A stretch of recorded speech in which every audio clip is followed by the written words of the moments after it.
తిరుపతి తాతాయిగుంట జాతరలో భాగంగా దుష్టపాలిగాడిని సంహరించేందుకు ఆదిపరాశక్తి అలనాడు గంగమ్మగా ఇళ్లలో అవతరించింది.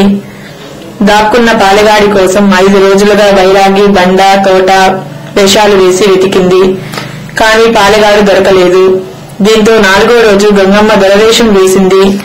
తన ప్రభువైన దొర వచ్చాడని భ్రమించి పాలెగాడు అజ్ఞాతం వీడి బయటకు వచ్చాడు. ఇదే అదునుగా పాలెగాడిని సంహరించింది.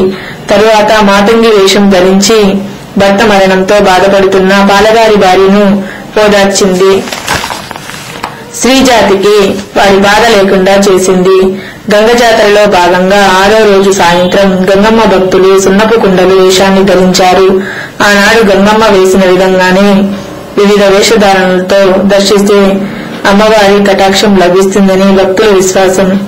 అందుకే జాతరలో వేషాలు వేసి భక్తులు ఉత్సాహంగా పాల్గొన్నారు. అమ్మవారి ఆశీస్సులు పొందారు అని భక్తుల నమ్మకం.